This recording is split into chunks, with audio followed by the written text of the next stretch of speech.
Sejam bem-vindos a mais um É Tempo de Amazônia. O tema da nossa conversa de hoje é a agricultura e a pecuária no Pará, um dos maiores e mais dinâmicos estados da Federação Brasileira, mas ainda relativamente pouco compreendido pelo Brasil e os brasileiros, mas também por todos que olham do mundo para a Amazônia com uma certa admiração, mas sem entender a sua realidade. Para conversar conosco sobre o Pará e os desafios da produção e do desenvolvimento com sustentabilidade neste estado, eu tenho o privilégio de conversar hoje com o presidente da Federação da Agricultura e da Pecuária do estado do Pará, Dr. Carlos Xavier. Dr. Carlos, é um prazer tê-lo comigo aqui no É Tempo de Amazônia. A alegria é nossa de poder lhe receber, Dano, de participar nesse programa que é tão elogiado hoje no Brasil e que nós, da Amazônia, assistimos com muita alegria e satisfação. Estou à sua inteira disposição. Nós sabemos, Dr. Carlos, que a Amazônia agora está no centro das atenções. Muito se fala sobre a Amazônia, sobre os seus méritos, sobre as suas florestas, mas a verdade é que as pessoas ainda conhecem muito pouco sobre a região. Eu queria que o senhor começasse compartilhando conosco o que é o estado do Pará, a sua realidade produtora, a agricultura, a pecuária, mas também a sua parcela de áreas conservadas com floresta tropical nativa, para quem é de fora tenha uma visão geral sobre o Pará e a sua realidade de forma mais viva e mais direta que o senhor puder compartilhar conosco. Eu te diria que o estado do Pará era um estado eminentemente extrativista. Era um estado que nós tínhamos 2 milhões e 100 mil habitantes e o governo brasileiro fez um convite que o brasileiro viesse ocupar a Amazônia, que tinha um lema: integrar a Amazônia para não entregar. Não é nada dos 2 milhões e 100 mil habitantes, nós hoje somos 9 milhões de habitantes. É o estado brasileiro mais impactado pelo processo migratório. Você tem uma ideia? Nós éramos 49 municípios, hoje nós somos 144 municípios. Belém, a capital do estado, que representava 75% da população, Belém hoje só representa 22%. Não é que Belém diminuiu, é que o estado cresceu de uma maneira tal, não só na sua população, mas também aproveitando as oportunidades que o estado oferece. Nós temos aqui potencialidade imensa. Se você permitir, eu já posso fazer o comentário agora. Posso? Por favor. Olhe bem, o estado tem 3 potencialidades. A primeira, território. Apesar de sermos o segundo maior estado do Brasil, o primeiro é o Amazonas, mas o Amazonas só tem 2% de sua área antropizada. Nós aqui temos mais de 30%. Então, nós temos território. Segundo, estabilidade climática. Esse assunto é de uma importância imensa. Por quê? Porque nosso clima aqui é 26 graus. Da direita, nunca passamos de 40 graus e da esquerda nunca tivemos geada. Ninguém tem isso no mundo. E a terceira potencialidade, que é o mais importante, é que o Pará tem 3,2% da água doce do mundo. Enquanto você tem irmãos nossos nesse momento e outras nações morrendo de sede, nós estamos jogando bilhões de litros de água doce diariamente no mar. Então, eu não tenho dúvida que com essas potencialidades, nós estamos fazendo a transformação da nossa sociedade e dando uma contribuição imensa a esse país. Terra, água, clima e gente. O que o senhor compartilha conosco sobre o trabalho e empreendedorismo no campo do Pará? Eu te diria o seguinte: nós temos tido alguns enfrentamentos aí, e por falta, inclusive, até de informações. Eu te diria que nós, no Pará, vamos falar exclusivamente do Pará, nós temos o Código Florestal mais rígido do mundo. Eu, quando comprei minhas propriedades aqui, eu comprei, paguei, registrei em cartório, mas só podia usar 50%. Os outros 50% eu não podia usar. De 2008 para cá, se eu tivesse que antropizar, eu só podia antropizar 20%, tem que deixar a reserva de 80%. E, às vezes, o mundo inteiro não tem conhecimento disso e nem o Brasil. Esse é um fato sério. E mais ainda, eu, como presidente dessa casa, tivemos junto numa forte parceria com o governo do Estado em 2001, aonde nós fizemos aqui a lei que eu ajudei a criar, a Lei 6745, que determina que nós só podemos utilizar na atividade econômica no Estado até 35% do nosso território. Isso quer dizer que 65% do Estado do Pará hoje, por lei, é a maior reserva que nós temos ambiental, é isso. Só que isso dá alguma dificuldade. Eu tiver que sair da minha propriedade para um centro de decisão, eu tenho que andar 65% a mais se eu estiver em outro estado brasileiro. E uma situação também difícil é porque você manter uma rodovia sob a floresta e a manutenção é caríssimo. Isso cria essa dificuldade, mas nós estamos avançando exatamente com isso, mostrando para a sociedade brasileira e mostrando para o mundo a nossa responsabilidade com a sustentabilidade, mas também nós estamos trabalhando a possibilidade da monetização florestal, no sentido de que essa reserva que alguém está usando, que possa remunerar aquele que é o produtor, que é o proprietário da reserva. Hoje, como o senhor mencionou, nós temos um conjunto de exigências legais brasileiras, a começar pelo Código Florestal, que são muito ambiciosos do ponto de vista da sustentabilidade e que convoca os produtores no campo, lá na ponta, a assumirem uma responsabilidade pela preservação da floresta, da biodiversidade, compartilhada entre si, com o país e com o mundo. Então, o custo é do produtor, que em parte cumpre essa tarefa e tem feito isso com relativo sucesso no Brasil. De outro lado, no entanto, nós sabemos que há uma tendência lá fora de cada vez mais exigir, cobrar, pressionar esse produtor brasileiro, que já conta com regras exigentes, para cada vez mais preservar, proteger. A pergunta que eu coloco para o senhor de uma maneira muito direta: quem é que paga essa conta? Muito bem. Quem paga é o produtor. E nós estamos, de qualquer maneira, fazendo uma forte parceria, não só com o governo do Estado, mas também com o federal, enfim, com todas as entidades envolvidas e até entidades internacionais, porque o que acontece aqui no Pará, que me deixa uma angústia muito grande, é que você tem um Estado, pelas suas potencialidades, de ser o primeiro Estado de desenvolvimento da nação brasileira, e nós somos o último. Nós temos os menores índices de desenvolvimento humano do Brasil. Isso me dá uma angústia muito forte.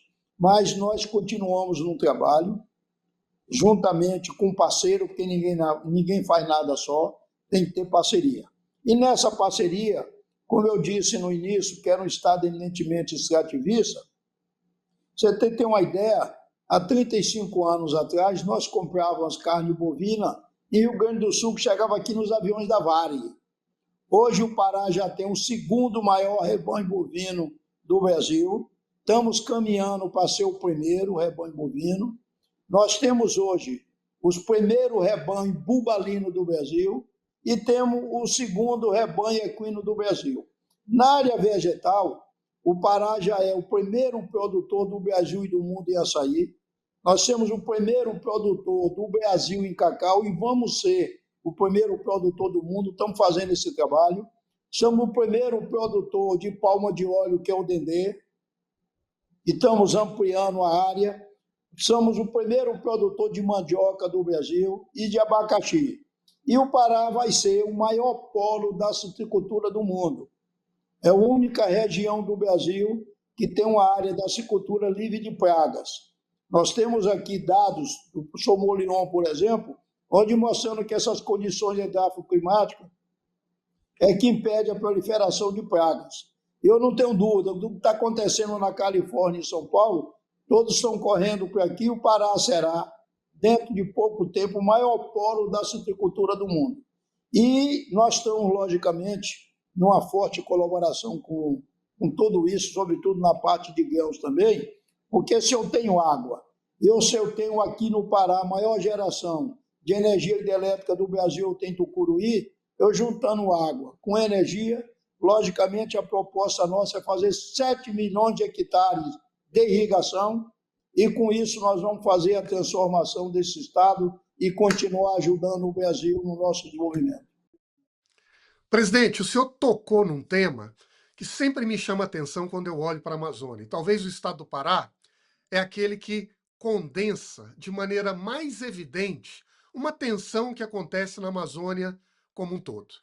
O Pará é um estado de natureza riquíssima e de recursos naturais igualmente ricos, a começar por água, por sol, por clima estável, pela geração de energia, por disponibilidade de terra, o que já é, na verdade, muito bem concretizado na produção, com alguns bens em que o Pará já lidera a produção nacional, como a carne, frutos, entre outros. Se tudo isso é verdade, presidente, por que ao mesmo tempo o Pará é um estado tão pobre? Onde é que está a trava que impede esses recursos e essa potencialidade que o Pará tem de se tornar, como o senhor mesmo disse, o estado mais rico do Brasil? Essa sua pergunta é de uma importância que você não imagina. Olhe bem, o problema nosso é consciência política que nós paraenses não temos. A natureza foi tão farta com todos nós que eu faço o meu barraco na margem do Igarapé, jogo um anzol, o peixe cai, o açaí vem lá em cima, eu cruzo os braços. Entendeu?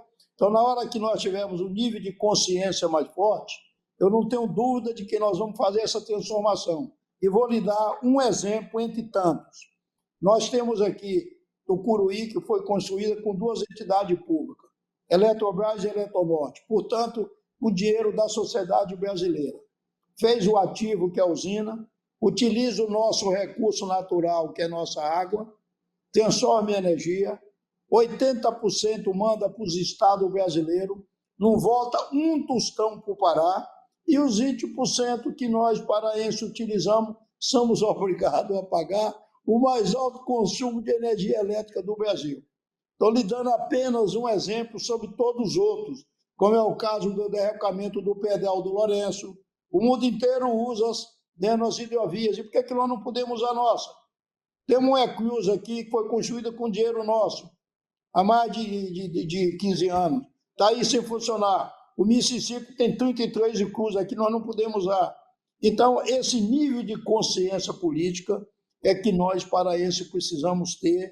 E eu não tenho certeza que o trabalho que vem com esses brasileiros que vieram aqui para o Pará, vieram para a Amazônia, eu tenho convicção de que nós estamos fazendo um caminho certo do nosso desenvolvimento. E o desenvolvimento passa necessariamente pela produção, e é isso que nós estamos fazendo. Presidente, nós vamos para um breve intervalo e eu volto no segundo bloco do É Tempo de Amazônia, com o Dr. Carlos Xavier, presidente da FAEPA.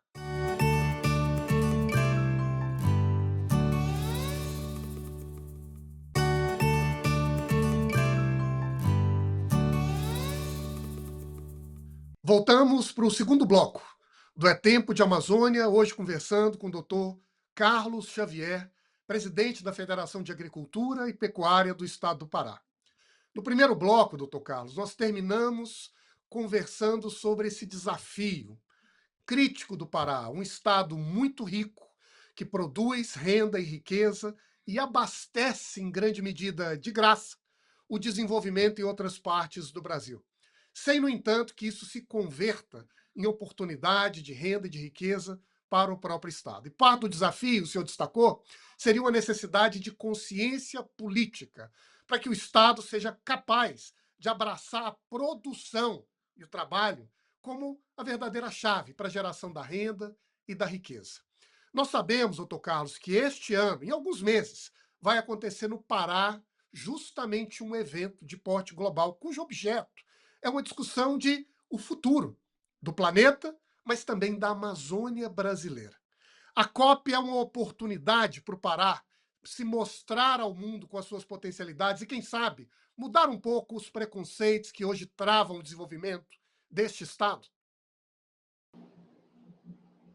Olhe bem, nós estamos nos preparando, juntamente com o nosso organismo nacional, que é a nossa CNA, o Instituto CNA, o Senar Nacional, e com os estados da Amazônia, se preparando para recepcionar o mundo inteiro que vem para cá. Afinal de contas, é um evento internacional que a primeira vez é no Brasil, na Amazônia, no Pará, em Belém.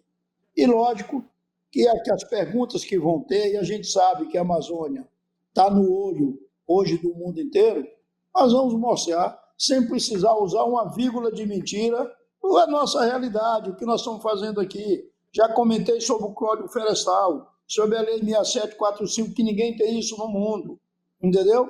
Então, eu não tenho dúvida que nós estamos preparando, mas eu faço uma observação. Nós estamos, logicamente, cuidando das nossas florestas, entendemos que temos que produzir, mas temos que respeitar a sustentabilidade, nós temos que discutir crédito de carbono, nós temos que discutir o peixe-boi, nós temos que discutir o boto, o cor-de-rosa, nós temos que discutir todos isso, mas nós não podemos deixar de olhar o nosso semelhante. Esse assunto é extremamente importante e queremos, logicamente, discutir com a nossa sociedade paraense, sociedade brasileira, e mostrar, de qualquer maneira, para o mundo essa realidade. Afinal de contas, se é um Estado que tem as potencialidades para ser o primeiro em desenvolvimento, nós não vamos admitir ser o último. Mas estamos, de qualquer maneira, preparados para recepcionar todos aqueles que querem vir conhecer a nossa realidade. E como o senhor tem visto os preparativos e os esforços do governo brasileiro e do Estado do Pará para colocar na discussão a realidade produtiva da Amazônia e do próprio Estado paraense? Olhe bem, eu tenho examinado com bons olhos, e nós aqui no Pará, uma satisfação imensa ter um governante de uma inteligência. Não é por acaso que foi reeleito o governador mais votado do Brasil. E ele tem uma vinculação, e a família inteira, com o setor da produção rural, tem examinado, de qualquer maneira, com seu olhar, esse nosso desenvolvimento, tem discutido e defendido a monetização florestal, que ele acha que aquilo que eu tenho de reserva na minha propriedade tem que dar a mesma contribuição, o mesmo ganho da outra área que eu trabalho. Então, um governante com esse sentimento e com a sociedade brasileira, as entidades, nós temos um fórum aqui das entidades empresariais que nós estamos muito unidos. Então, eu vejo que nós estamos realmente nos preparando para recepcionar aqueles que vêm, mas, sobretudo, para começar também a trabalhar essa possibilidade do desenvolvimento do Pará. Eu não tenho dúvida nenhuma, eu volto a repetir, de que nós vamos conquistar tudo isso e estamos também trabalhando a nossa capital, o nosso estado, no sentido de recepcionar bem todos aqueles que vão nos visitar.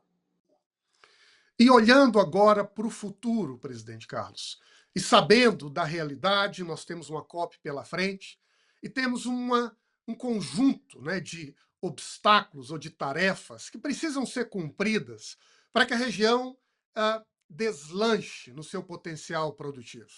E a começar por uma tarefa histórica, que eu creio que ainda nós sofremos para resolvê-la, que é a regularização fundiária.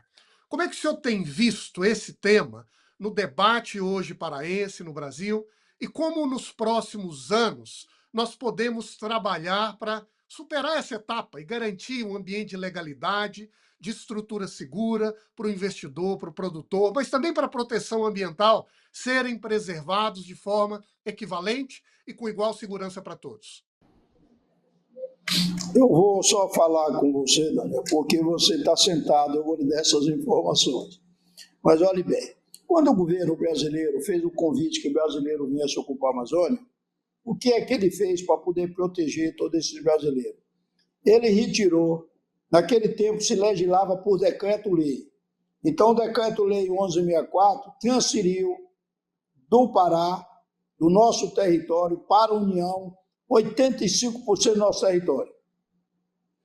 Depois de 17 anos, né, nós tínhamos o presidente da República, que era o Sarney, tínhamos um ministro, que era o paraense aqui, o Jader Barbalho. Ele conseguiu revogar o Decreto-Lei 1164 pelo Decreto-Lei 2375. E eu estava aqui aplaudindo exatamente essa revogação. Mas só que até hoje não devolveram as terras. Então, o assunto mais sério que o Pará enfrenta hoje é a situação fundiária. E tem um fato que eu quero lhe contar. Nós temos aqui no estado do Pará 3 superintendências de INCRA e 2 escritórios que se equiparam à superintendência. Conseguimos aqui 1.302 projetos de reforma agrária.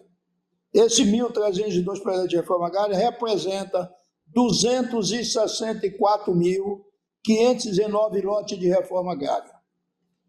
Você imagine, você está na Amazônia receber, tendo uma pessoa, um trabalhador que vem do Nordeste, para ser assentado aqui. Então, nós desenvolvemos aqui o custeio, construção, alimentação, e com isso representa hoje R$ 2.600 que ele receberia durante os primeiros 18 meses. Conseguimos assentar 170 mil famílias. Desses 170, quando completou os 18 meses, que era o prazo que ele tinha direito a esse benefício, só ficaram 56 mil famílias. Então, nós, paraenses, temos construído com dinheiro da sociedade brasileira mais de 200 mil lotes de reforma agrária disponível. E tem outro fato mais importante que eu quero lhe contar. Essa 264.519 lotes de reforma agrária representa 22.879.000 hectares. O que é isso? O Paraná, na minha avaliação, que eu conheço bem, é o estado mais avançado no agronegócio. O Paraná só tem 19.900.000 hectares. Nós, paraenses, só de reforma agrária, nós temos o Paraná e mais um quarto do Paraná. E ainda assim, você está enfrentando hoje desintrusão e de respeito ao lei, que é o Estatuto da Terra, enfim, uma série de consequências que termina eu concluindo que o que nós precisamos aqui é ter um nível de consciência político mais forte para que a gente possa defender todos nós paraenses, mas também continuar ajudando o Brasil no seu desenvolvimento. E eu digo isso porque nós temos aí a Ferrogão impedindo que se faça uma ferrovia no Pará. Aquilo é o escoamento da produção que está no paralelo 16, que vem dos estados do Centro-Oeste, né? Pega o Tapajós ali em Miritituba, Itaituba e vem para Barcarena, e Barcarena hoje já exporta mais soja do que o porto de Paranaguá, no Paraná. Então você vê a contribuição que nós damos para esse país, mas infelizmente o olhar que se tem sobre nós no Pará é diferente e nós precisamos modificar isso. Então esses dados que eu estou passando e qualquer outra informação que você precisar, estou à sua inteira disposição. Presidente, te ouvindo, eu fico a pensar sobre onde está a raiz do problema. Porque um estado grande, com disponibilidade de terra e de riqueza, um estado que tem uma grande parte do seu território ainda hoje, segundo o senhor, mais de 80%, sob a gestão do governo federal, e que tem um manancial de terra disponível e destinada para a reforma agrária, em uma área que é superior a um dos estados mais produtivos, emblemáticos na produção agrícola brasileira. Mas hoje, no Pará, ainda habitado por um conjunto de pessoas que sofrem com a falta do título da terra, crédito, tecnologia, capacitação e acesso ao mercado. Será que o problema, me permita, presidente, é uma mudança de consciência do paraense ou do Brasil? Não, eu olhe bem. Logicamente, se nós tivermos um nível de consciência mais forte, quem é que elege os governantes? Não somos nós? Vamos começar a exigir, começar a fazer essa cobrança, e eu não tenho dúvida nenhuma que vamos ter resultado. Né? Aquilo que eu lhe disse, que a natureza foi tão farta com todos nós, aqui é diferentemente no Nordeste. E aqui você tem uma quantidade de ONGs aqui imensa, diferentemente do Nordeste que não tem, e aqui só para atrapalhar o nosso desenvolvimento. Então, na hora que nós tivermos esse nível de consciência forte, eu tenho convicção, eu tenho certeza que nós vamos modificar esse quadro, continuando a ajudar o Brasil, mas, sobretudo, ter uma visão muito forte sobre todos nós paraenses. Esse é o nosso objetivo. E que coloque o ser humano, os nossos semelhantes, como o senhor mencionou, em primeiro lugar. Fazer isso por um dever cívico de brasileiros que se preocupam com os outros, mas também por um dever humano de olhar para todas as pessoas e conferir a elas igual oportunidade de crescer. Nós chegamos ao fim de mais um É Tempo de Amazônia. Eu queria agradecer ao senhor, presidente, pela gentileza de participar e compartilhar conosco essa riqueza de informações sobre a história e sobre os dados do Pará. Será um prazer tê-lo conosco em uma nova oportunidade. Eu vou, se você me permitir, eu vou fazer apenas um comentário final. Eu, quando estava na CNA, fui receber os finlandeses que vieram plantar eucalipto no Brasil, no norte do Espírito Santo e sul da Bahia. E eles deram o primeiro corte com 12 anos no eucalipto, porque lá na Finlândia era 40 anos.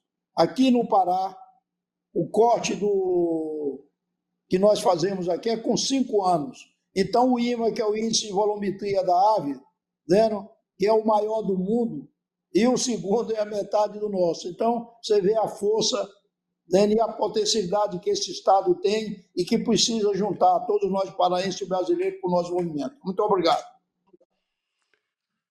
Chegaremos lá, presidente.